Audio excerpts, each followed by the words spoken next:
హైదరాబాద్ మియాపూర్లో ప్రభుత్వ భూమిని కబ్జా కోరలు మింగేస్తున్నాయి. మక్తా మహబూబ్ పేట్ పరిధిలోని సర్వే నెంబర్ 29లో ఉన్న విలువైన ప్రభుత్వ భూమిపై సత్యశ్రీ నివృత్తి సంస్థ కన్నుపడింది. దాదాపు 1 ఎకరం 30 గుంటల ప్రభుత్వ భూమిని ఆక్రమించి అక్రమంగా బ్లాక్ సి, బ్లాక్ డి నిర్మాణాలను చేపట్టింది. ఈ భూమి విలువ 100 కోట్ల రూపాయలు ఉంటుందని అంచనా. అయితే ఇంత జరుగుతున్నా మున్సిపల్ అధికారులు మాత్రం చూసి చూడనట్లు వ్యవహరిస్తూ ఆ సంస్థకు అక్రమంగా అనుమతులు జారీ చేశారనే ఆరోపణలు వెల్లువెత్తుతున్నాయి. నిబంధనల ప్రకారం 10% మార్టిగేజ్ చేయాల్సిన నిర్మాణ సంస్థ దాన్ని కూడా పట్టించుకోకుండా ఇష్టారాజ్యంగా వ్యవహరిస్తోంది. ఈ భూ కబ్జాకు సహకరించిన అధికారులపై క్రిమినల్ కేసులు నమోదు చేసి వారిని వెంటనే అరెస్టు చేయాలని స్థానికులు డిమాండ్ చేస్తున్నారు. దీనిపై మరింత సమాచారం మా ప్రతినిధి పవన్ అందిస్తారు. మియాపూర్ మక్తా మహబూబ్ పేటలో ప్రభుత్వ భూమిని యథేచ్ఛగా కబ్జా చేసి 100 కోట్లకు సంబంధించిన ఆస్తిని పూర్తిగా ప్రైవేటు నిర్మాణ సంస్థలు కూడా పెద్ద పెద్ద భవనాలు కూడా లేపుతున్నాయి. అయితే ఇందులో చూస్తే మనకు కనిపిస్తున్న సత్యశ్రీ నివృత్తి యొక్క 1 ఎకరం 3 గుంటలకు సంబంధించిన ప్రభుత్వ భూమిని కూడా కబ్జా చేసి బహుళ అంతస్తుకు సంబంధించి కూడా ప్రధానంగా ఈ యొక్క భవన నిర్మాణం కూడా కట్టారు. అయితే ఇందులో చూస్తే మాత్రము ఏ అధికారులు కూడా నిమ్మకు నీరెట్టినట్టుగా దీనికి సంబంధించి మనకు కనిపిస్తుంది. ముఖ్యంగా చూస్తే ఈ యొక్క మియాపూర్ మక్తా మహబూబ్పేట గ్రామంలోని యొక్క సర్వే నంబర్ 28, 34, 35, 36, 37/Aలో ఈ యొక్క పర్మిషన్ ఉంది. ఈ యొక్క పర్మిషన్ కూడా మల్టీ స్టోరేజ్ రెసిడెన్షియల్ యొక్క ప్రాజెక్ట్కి అనుమతి ఉంది. కానీ మాత్రం ఇక్కడ చూస్తే ప్రధానంగా అనుమతి లేని సర్వే నంబర్ 24, 25, 30లో ఈ యొక్క అత్యంత ప్రభుత్వ భూమి ఖరీదైనకు సంబంధించిన దాంట్లో ఇలాంటి ఈ యొక్క పర్మిషన్ లేకుండా 1 ఎకరం 30 గుంటలు అడ్డగోలుగా కబ్జా చేసి మరీ కట్టేసిన పరిస్థితి చూస్తున్నాము. అంతేకాకుండా ఈ యొక్క కబ్జా చేసిన ఈ యొక్క భూమిలో మాత్రము బ్లాక్ సి, బ్లాక్ డి ఈ యొక్క భవనాలు రాత్రికి రాత్రే ఈ యొక్క నిర్మించిన పరిస్థితి కూడా చూస్తున్నాము. ఓవరాల్గా చూస్తే సత్యశ్రీ నివృత్తికి సంబంధించిన పూర్తిగా బ్లాక్ సి, బ్లాక్ డి మాత్రము ప్రభుత్వ స్థలంలోనే ఈ యొక్క కబ్జాకు సంబంధించి మనకు కనిపిస్తుంది.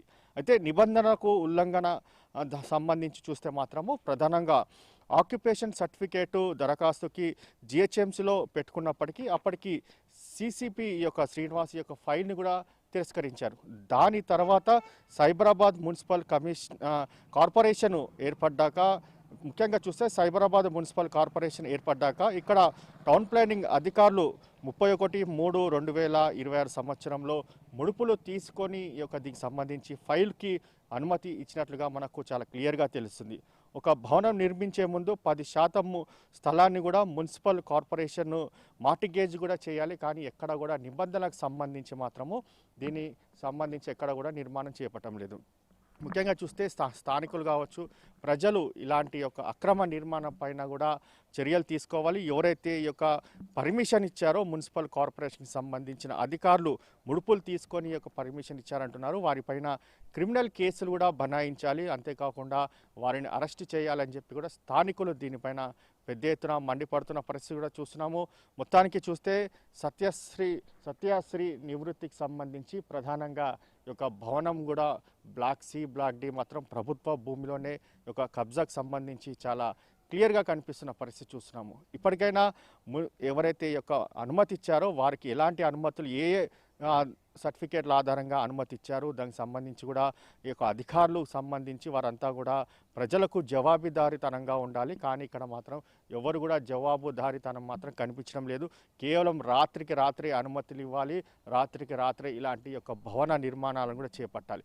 ప్రభుత్వ భూమి అంటే 1 ఎకరం 30 గుంటలు అంటే ఇదంతా కూడా ప్రజలకు సంబంధించిన హక్కు ఉంటుంది. కానీ ఇవన్నీ కూడా ఎవరు కూడా వీటిపైన చర్యలు తీసుకోలేదు. రాజకీయ బలంతో ఈ యొక్క దీనికి సంబంధించి పెద్ద పెద్ద ఎత్తున భవన నిర్మాణాలు కూడా చేపడుతున్న పరిస్థితిలో చూస్తున్నాం.